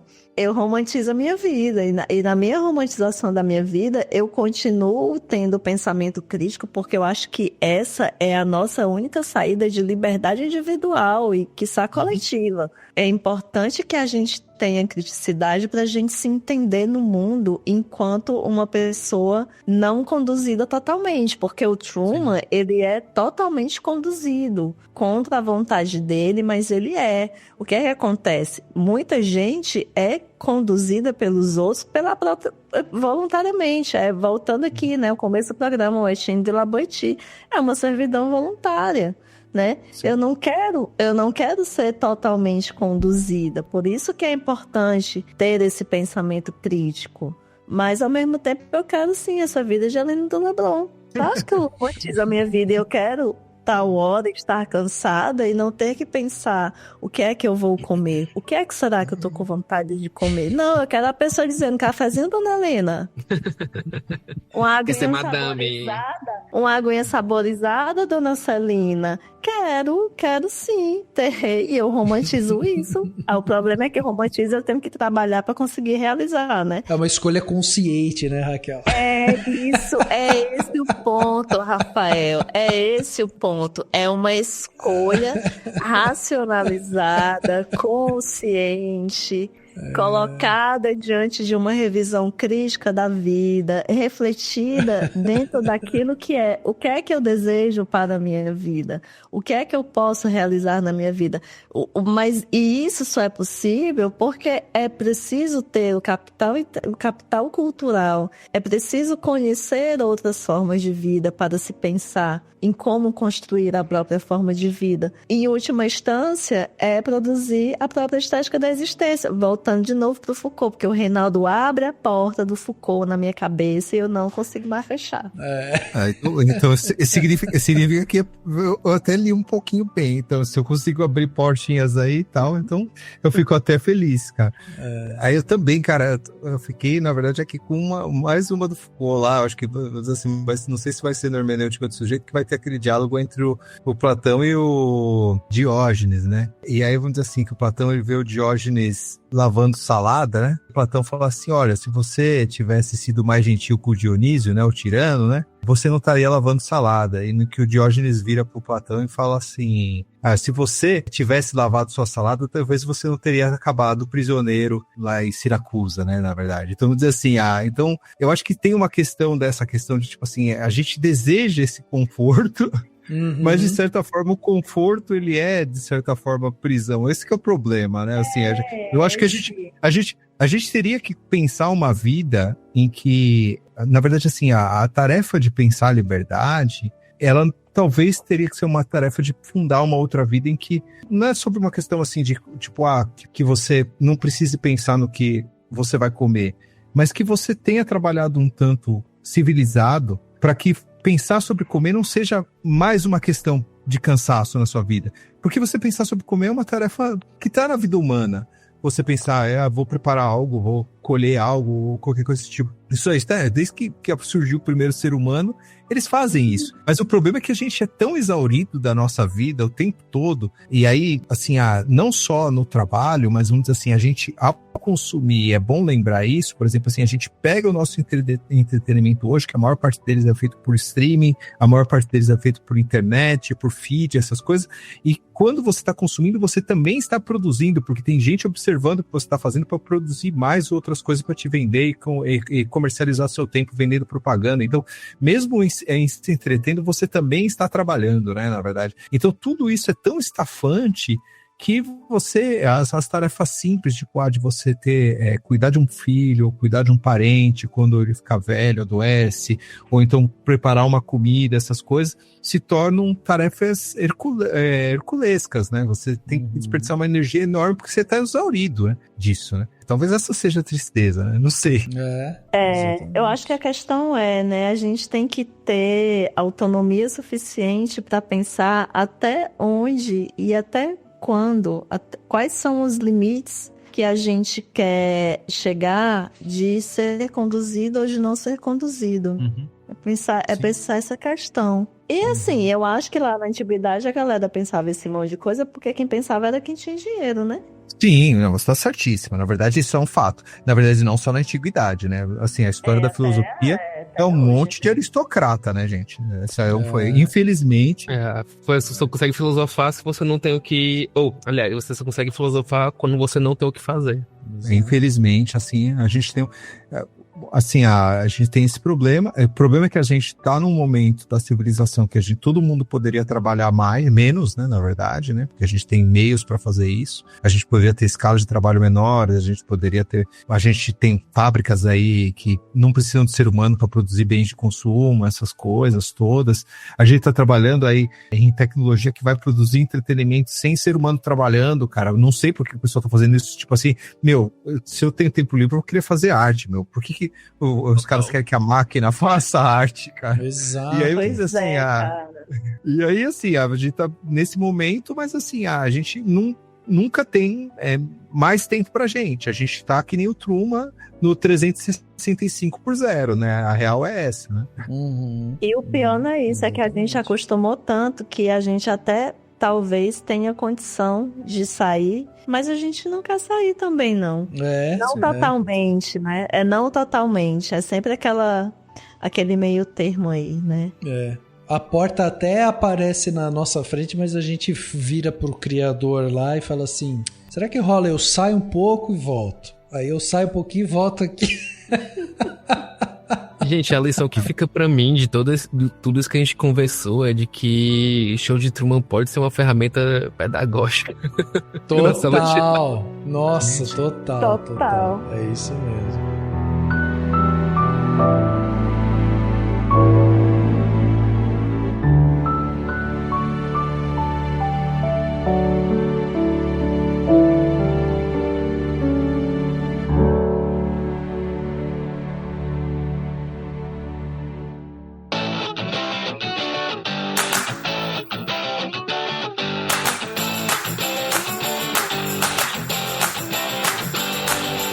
Plano detalhe da semana, aquele momento aqui onde a gente dá dicas para os nossos ouvintes. Reinaldo, vamos começar com você dessa vez? O que você trouxe de bom aí pra gente? Cara, na verdade, assim, eu não tava pensando em dividir isso no plano detalhe, apesar que isso surgiu na nossa conversa lá quando a gente tava falando dessa pauta aqui. Mas eu acho que vale a pena, sabe? Eu acho que daria pra fazer um combo de assistir o Show de Truman e depois terminar de assistir Show de Truman e assistir, sabe qual filme, cara? Free Guy, sim. Do Ryan Reynolds. Sim. Porque, assim, uma das coisas que ficou na minha cabeça, assim, que a gente ficou falando tanto do Show de Truman e como os anos, que o Show de Truman tá fazendo o quê? 20 anos ou 30 anos já? Não sei. Ele é de 98, mas, por exemplo, né? Ele é de 98. Então, já mais de 20 anos, né? Então ele tem. E aí o que acontece, assim, tá indo pra 30, né? E aí, assim, a gente tá chegando a quase 30 anos depois do Show de Truman. Muitas das coisas que foram apresentadas no Show de Truman foram superadas, né? Ou seja, foram mais exploradas na vida. E uma das coisas é que o Show de Truman ele foi feito no momento que as pessoas tinham medo que tudo se transformasse nesse reality show, né? Na verdade, existia um certo assombro com isso, né? Ele é influenciado por esse momento dos reality shows, né? Isso. E a gente superou, aceitou isso e todo mundo transformou a vida de todo mundo em reality show. E o Free Guy, ele tem uma coisa assim que eu acho que é curiosa, porque ele fala do medo da gamificação, certo? Que é tipo, assim, de você já não ser mais espetacularizado, é de você ser realmente, assim, manejado por algoritmos, essas coisas, tal, que também surgiu no nosso bate-papo, né? E aí eu fico pensando se daqui 30 anos as pessoas elas vão acabar abraçando tudo que está sendo discutido naquele filme e achando que também é bom você ser controlado pelo algoritmo e todo esse tipo de coisa. Talvez, né? Não sei. Superação da paranoia cibernética. Olha, dentro da realidade do cansaço e dos hiperestímulos e de informações que a gente tem, o rumo é esse, porque a gente tá cansado, né? Se a gente tá querendo ser conduzido, é porque a gente chegou nesse lugar que o Byung-Chul Han fala do cansaço, da exaustão. Exato. O problema é quem conduz, né? Conduz direto para um bolso de um grupinho. Pois é, exatamente. O problema não é o ônibus, é o motorista do ônibus. Motorista. Acelera o motor. Eu vou aproveitar que eu tô falando aqui e eu queria indicar um filme que foge totalmente dessas questões, mas que talvez tenha a ver. É um filme antigo, então é para exercitar aí a nossa capacidade de se concentrar e de se deleitar com alguma coisa sem pegar no celular e sem uma narrativa rápida. A Rainha dos Condenados. Nossa, sim. De vampiro, né? De vampiro. Isso, é um filme bem underground, assim, de vampiro, mas é muito legal, assim. E foi um filme que, depois que eu assisti o Show de Truman, eu tava querendo dar uma relaxada, porque a gente assiste um filme pra pensar coisas, pra conversar, e a gente assiste um outro filme pra relaxar. Aí eu fui assistir A Rainha dos Condenados, fui rever, né? E eu gostei muito, assim, até porque traz um outro lugar aí também de uma outra sociedade de vampiros e tudo mais. E claro, muito bom. é muito bom. Eu queria também, assim, gente, romantize a vida de vocês, sabe? Já que vocês estão aí com rede social, criem narrativas, contem histórias que vocês queiram contar, né? Produzam as suas existências online. Às vezes é divertido. Bom exercício. Sejam os roteiristas aí, pelo menos. Né? E romantizar a vida é legal. Às vezes é preciso, diante de tanto cansaço, de tanta violência que a gente vive. É verdade. Se rebele contra os Christophs, né? Sejamos os nossos próprios Christophs. Daí quando a gente estiver cansado, a gente procure alguém que seja. Exato, exatamente. Que é a indicação de uma série no YouTube, no canal da Lorelai Fox, chamado Arquivo Oculto. É uma série de vídeos, sai toda quinta-feira. É uma série de vídeos da Lorelai Fox fazendo investigação sobre assuntos de extraterrestre, teorias da conspiração, cientologia. E assim, é muito legal porque amplia um pouco o nosso repertório de mundo e cultural e também é uma forma de conhecer outras coisas. Eu adoro, assim, tô viciadíssima. Nossa, sensacional. Já vou deixar na lista aqui, com certeza. A Lorelai é maravilhosa. Muito bom. E você, Matheus, o que você trouxe de bom pra nós? Eu vou fazer 2 indicações aqui, né? Uma de leitura e uma de série. Uma série que eu subestimei, que eu demorei muito pra começar a assistir. Série já antiga, mas acho que esse ano lançou a 3ª temporada, que é o Alice in Borderland. Ah, sim. Que é interessante. Eu não sabia qual era a temática. Eu sabia que era alguma coisa relacionada parecida com o jogo da Lula, né? Como é o nome do jogo da Lula? O Round 6 aqui no Brasil, né? Isso. Speed Games. Exatamente, Speed Games. E aí eu vi que tem alguma coisa a ver, mas tem umas coisas nada a ver também com o Squid Game. E aí eu pensei assim, não, tem a ver com o show de Truman. Porque na primeira temporada eles não sabem se aquilo ali é a realidade ou não é a realidade. Se é uma simulação, se não é uma simulação. Mas aí acaba a 2ª temporada, vem a 3ª, e aí eles acabam estragando tudo, obviamente. Mas não desista, é uma boa série. Isso eu acho que é um tema. Tudo, né? É ruim, mas a gente gosta de assistir, pra falar não. Mas nas 2 primeiras temporadas ainda tem esse mistério, né? Será que é ou não é a realidade? Né? Será que é ou não é uma simulação? As 2 primeiras temporadas eu recomendo. A 3ª é legal, mas aquela coisa assim. É substituível por outra coisa. Vá com cuidado. Agora, posso fazer só um comentário antes de você fazer sua outra recomendação, Matheus? Que assim, eu acho legal, cara, que assim, agora eu fiquei curioso pra ver, eu vou acabar assistindo, mesmo você falando que a 3ª temporada decai. Mas que nem assim, a gente já conversou lá no Perdidos e fica aí pro Rafael se ele quiser fazer um dia. Nos anos 2000, cara, você tem essa epidemia de filmes que são de suspeita da realidade, cara. Se é, por exemplo, Matrix, Vanilla Sky, Clube da Luta...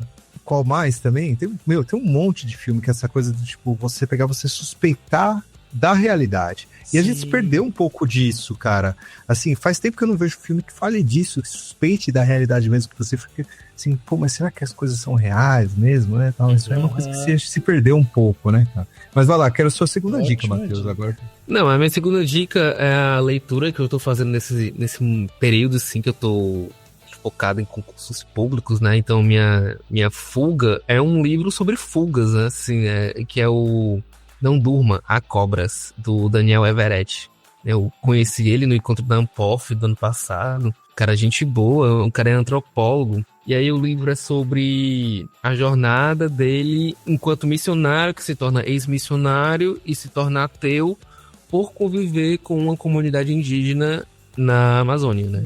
E aí, a zona de escape é justamente que essa comunidade indígena, é porque a pronúncia do nome é um pouco complexa para o nosso português, mas a gente pronunciaria como Piranhã. Né? Os Piranhãs, eles resistiram à colonização no sentido da religião, né? Que ninguém conseguiu converter eles ao catolicismo, porque a estrutura da linguagem deles meio que não permite que eles consigam imaginar, por exemplo, Jesus, Deus, os apóstolos, né? É um tipo de linguagem voltada para um pragmatismo da realidade, assim, muito forte, né? Então é o acreditar no que vê, mas não deixa de ter uma espécie de espiritualidade, né?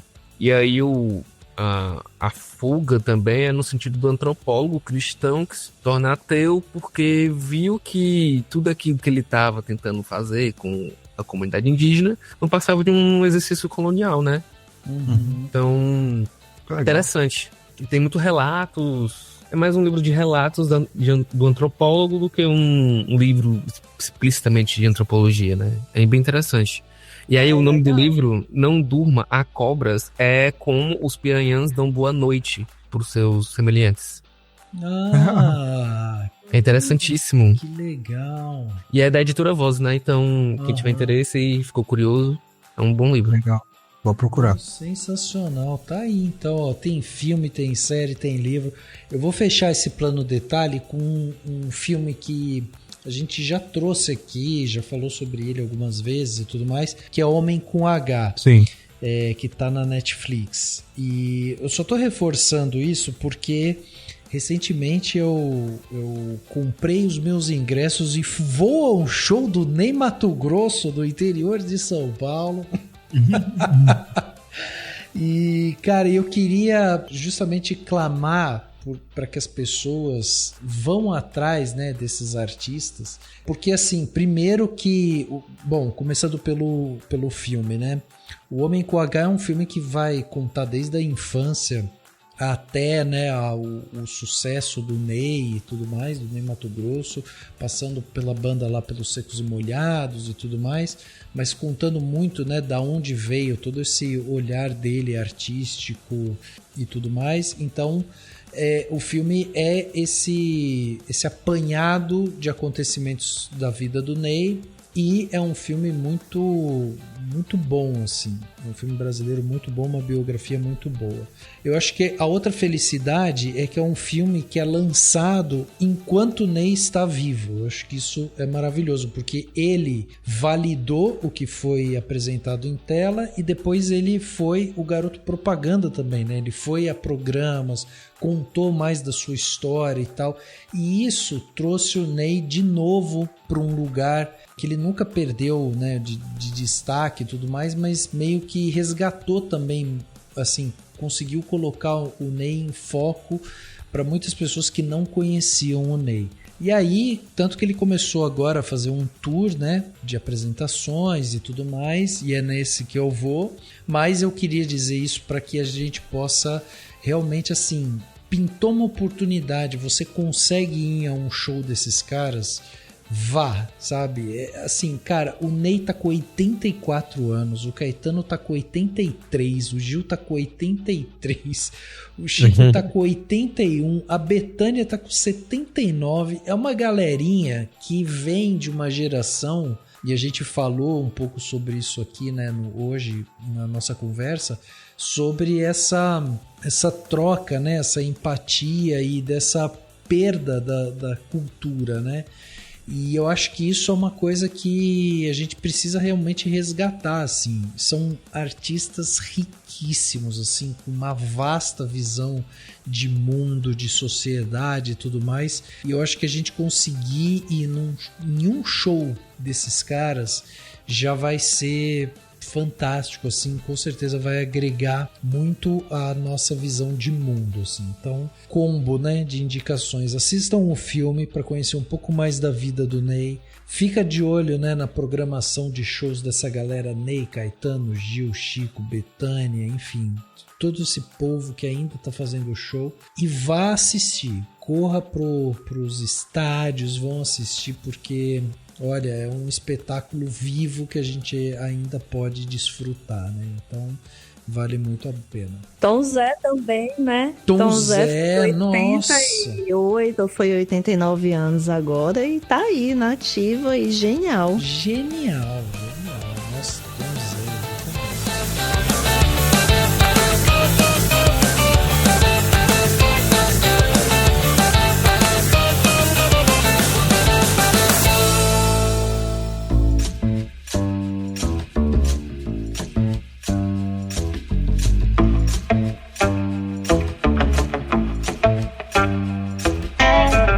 isso, gente. Chegando aqui no final desse podcast Cinemação 621, batemos esse papo aqui sobre show de Truman, sobre consumo, né, sobre mídia, sobre tanta coisa aqui, que eu tenho certeza que esse programa vai ajudar todo mundo que tá ouvindo aí a sair um pouquinho, né, da caixa, pensar um pouquinho fora da caixa e se entender também, né, tomar algumas decisões mais conscientes, como a Raquel também propôs aqui. Então é isso, queria agradecer a presença de vocês. Raquel, muito obrigado pela sua presença aqui com a gente hoje e, por favor, deixa aí o convite para quem quiser acompanhar você, né, em redes sociais, site, enfim, como é que as pessoas fazem para acompanhar a Raquel Rocha por aí? Ai, eu que agradeço o convite, tava com saudade, inclusive, de trocar ideia com você, Rafael, com o Reinaldo, o Matheus. Eu tenho estado um pouco ausente, assim, até das conversas no grupo, porque estou na fase de estudar de novo para concurso, assim como o Matheus.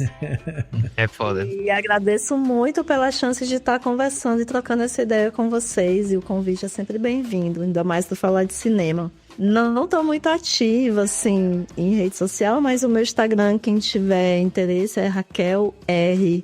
Roche, né? Tem o R-O-C-H, não tem o A no final, me acha lá. É uma foto muito bonita, inclusive, do meu perfil, porque foi o Fred quem tirou, que é um excelente fotógrafo. Então, é só adicionar que a gente toca uma ideia. Show de bola, tá aí. E também queria agradecer aqui o Matheus por estar aqui também. Matheus, obrigado por doar seu tempo também em meio a tantos estudos, e também deixa aí meios de contato, como que as pessoas acompanham você aí.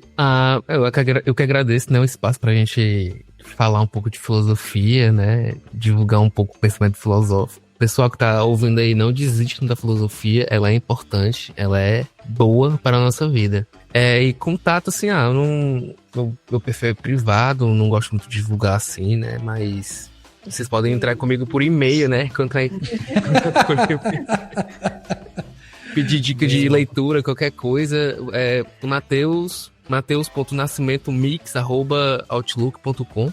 Boa, é isso. Boa. É isso, muito bom. Matheus é tão underground que nem é Gmail, é Outlook. Gostei, Matheus. Outlook, pois é. Decepciona. Você decepciona. É um garoto idoso já, né? Nem eu mesmo. Também tenho um Hotmail. Nossa senhora! Superou todo mundo agora. Superou. Reinaldo, obrigado também, e queria também que você falasse um pouco sobre o Perdidos, né? Antes de irmos aí, fale um pouco sobre o projeto e também deixa meios de contato. Sim. Eu acho que assim, se vocês gostaram do bate-papo, primeiramente assim, antes de falar do Perdidos, eu queria agradecer, né, pelo convite, Rafael, de estar aqui com você novamente, tá falando, e também para os meus amigos, a Raquel e o Matheus, pela generosidade nesse bate-papo, assim, poxa, é sempre muito bom escutar vocês, né? De dividir os saberes com vocês. Essa é a parte mais gostosa de discutir filosofia, que de certa forma é filosofar mesmo, né, na verdade. Mas quem gostou, né, desse bate-papo e quer mais um pouco desse saborzinho de estar discutindo obras da cultura pop, sobre esse olhar para esse viés mais filosófico, ou então problemas mesmo do cotidiano, alguns acontecimentos recentes, aí vale a pena você estar acessando o site do Perdidos na Paralaxe, né, que é pparalaxe.com.br, ou então seguir a gente lá no Instagram. No Instagram também tem lá, também Perdidos na Paralaxe. Se você buscar, você vai achar a gente. Mas também, se você buscar lá no Spotify, você pode escutar a gente. Tem programas muito legais, vários programas discutindo cinema, vale a pena também pra vocês estarem vendo. E também, inclusive, assim, vai ter também, tanto no nosso site quanto no nosso Instagram, vai ter também link para todos os integrantes do Perdidos. Então, assim, poxa, tá difícil de digitar aqui Reinaldo Forber lá no Instagram, que eu sei que é difícil, eu tenho que arranjar um jeito mais fácil de escrever isso. Então você pode entrar lá no P-Paralaxe, lá no Perdidos da Paralaxe, ver lá a minha fichinha lá, eu vou estar marcado e me segue por lá. Então é o jeito mais fácil de você me achar. Ou simplesmente escreve Reinaldo Ferru. E aí já vai começar a aparecer também lá. Coisa tipo. O nome é chatinho mesmo. Não, é chique, é chique. É chiquete. Aí então, gente, é isso. Muito obrigado mais uma vez pela participação de vocês. Vocês são incríveis. Eu adoro ter vocês aqui. Aprendo demais com vocês. Adoro esses papos e saio sempre muito revigorado, cabeça trabalhando e tal. Então, eu acho sensacional. Você também manja bastante, Rafael. Eu só dou uma estudada antes, assim, mas eu sou, né, não tenho essa... Mas de cinema você tem uma envergadura boa, cara. Eu acompanho Cinemação e eu curto pra caramba. E você com a gente, você joga gasolina e risca o fósforo, né? É isso exatamente. É isso então, gente. Antes da gente terminar, eu gostaria de convidá-los aí para você classificar a gente, né, lá no Spotify. Isso ajuda demais para que a gente chegue a novos ouvintes. Então basta acessar o Spotify, ir lá e dar as estrelinhas. Isso é bom pra gente porque a gente acaba sendo apresentado a novos ouvintes. E se você curtiu esse episódio, então vamos continuar essa conversa, por que não? Manda aí sua crítica, sua pergunta, ou alguma teoria que você tenha, ou só um oi, fala assim, tô aqui, tô ouvindo, gostei desse episódio, e você pode fazer isso através tanto das nossas redes sociais, né, no @cinemação, a gente está em todas elas, ou ainda pelo e-mail, contato@cinemação.com. Esse e-mail chega aqui direto pra gente, a gente te responde por lá, e a gente vai continuar vendo e lendo tudo que vocês mandam. Então vamos manter essa conversa porque é muito boa da gente continuar o assunto assim de uma forma mais direta. Se você quiser conversar, inclusive comigo, é só me procurar aí por Rafa Arinelli. Eu também estou em todas as redes sociais, Instagram, Blue Sky, Twitter, e a gente pode continuar também trocando essa ideia por lá, por esses meios. E além de classificar a gente no Spotify, lembre-se que se você usa a Apple Podcasts, o Deezer, o Castbox ou a Aurelo, você também pode acompanhar a gente por lá e mandar seus comentários por lá também. Então, siga o Cinemação nos principais agregadores, assim tudo que a gente publicar vai chegar direto aí para vocês e vocês não perdem nada, sem depender do algoritmo maluco desses agregadores de podcast. E se você quiser dar aquela força pro Cinemação, lembre-se que com o valor de um cafezinho por mês você já ajuda demais a gente aqui. A gente oferece um grupo exclusivo no WhatsApp, onde a gente pode trocar uma ideia ali mais direta com os autores, convidados e também os padrinhos, né, do Cinemação. E além disso, a gente envia também um presente para você no fim do ano. O link para se tornar um apoiador do Cinemação tá no post desse podcast ou na descrição dele. O podcast Cinemação 621 fica por aqui e a gente se vê no próximo.